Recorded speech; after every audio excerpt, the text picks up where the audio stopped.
নমস্কার, অ্যাপেটাইটের আরেকটি নতুন পর্বে আপনাদের সাদর আমন্ত্রণ। আজকে নিয়ে এসেছি সম্পূর্ণ নিরামিষ একটি মোচার অভিনব রেসিপি। আজকে বানাবো হাতে মাখা মোচা। চলুন তাহলে দেখে নেওয়া যাক কিভাবে এই পদটি তৈরি করে নেওয়া যাবে। এখানে আমি একটি বড় মোচা ছাড়িয়ে ভালোভাবে ধুয়ে কুটে নিয়েছি। পাকা কলার মোচা নেবেন, তাহলে স্বাদ বেশি ভালো হয়। কাঁচা কলার মোচাতে কিন্তু কষ্টে ভাব বেশি থাকে। এবারে একটি পাত্রে জল কিছুটা গরম করে নিয়ে তাতে সামান্য হলুদ আর লবণ দিয়ে কুটে নেওয়া মোচাটাকে সেদ্ধ হতে দেব। হাই ফ্লেমে পাত্রটা ঢেকে মিনিট 10 জন্য সেদ্ধ করে নেব। অপরদিকে চলুন একটি স্পেশাল মশলা তৈরি করে নিই। মশলাতে নিতে হবে 2 চামচ কালো সর্ষে, 2 চামচ হলুদ সর্ষে, বেশ কিছুটা নারকেল কুচি, 4 থেকে 5টা কাঁচা লঙ্কা, এখানে আমি বুলেট লঙ্কা নিয়েছি, 1 চামচ পোস্ত দানা আর বেশ কিছুটা সর্ষের তেল। ব্লেন্ডিং জার নিয়ে এবার এক এক করে কালো সর্ষে, সাদা সর্ষে বা হলুদ সর্ষে যেটাকে বলে, আর পোস্ত দানা দিয়ে দিলাম।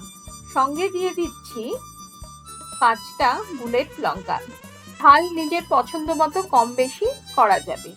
দিয়ে দিলাম 1/4 চামচ হলুদ গুঁড়ো, স্বাদ অনুসারে লবণ আর 1 ধরা চামচ সর্ষের তেল, সঙ্গে সামান্য জল।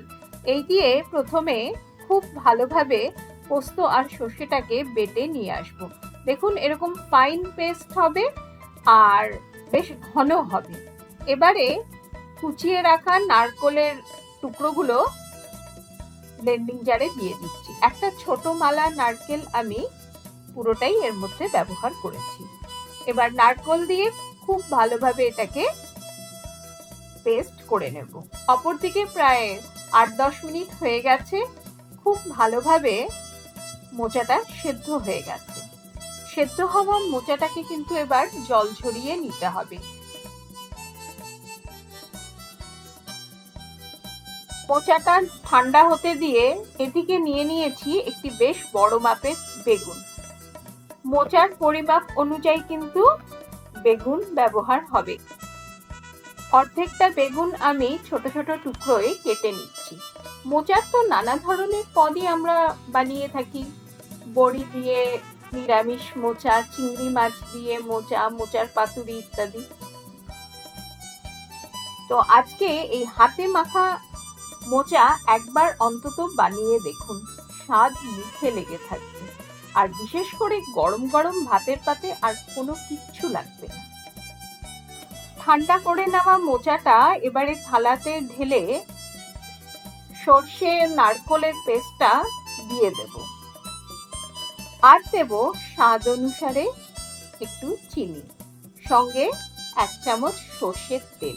এবারে হাত ভালোভাবে ধুয়ে এসে এই সেদ্ধ করা মোচার সঙ্গে খুব ভালোভাবে মশলাটা মেখে নিতে হবে। অপরদিকে গ্যাসে একটা প্যান চড়িয়ে তাতে দিয়ে দিলাম 1 চামচ সর্ষের তেল। তেল গরম হয়ে আসলে 1 মুঠ বড়ি তেলে দিয়ে ভালোভাবে ভেজে নেব, যতক্ষণ না বড়িতে হালকা রং ধরছে। মুচমুচে করে ভেজে নেওয়া বড়ি হাতে মাখা মোচাতে একটা এক্সট্রা ক্রাঞ্চ দেবে। আচ্ছা, বড়ি ভাজতে ভাজতে আমি আরো 1 চামচ তেল এতে দিয়ে দিয়েছি। কিছুই না, এরপরে এর মধ্যে কুটে রাখা বেগুনগুলোকে দিয়ে ভেজে নেব। এখানে বেগুনটা আমি ব্যবহার করছি অ্যাজ এ বাইন্ডিং এর জন্য।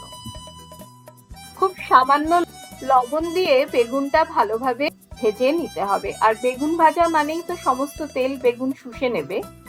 গ্যাসের ফ্লেমটা লোতে করে এবারে ভেজে নেওয়া বেগুনটাও প্লেটে তুলে নিচ্ছি।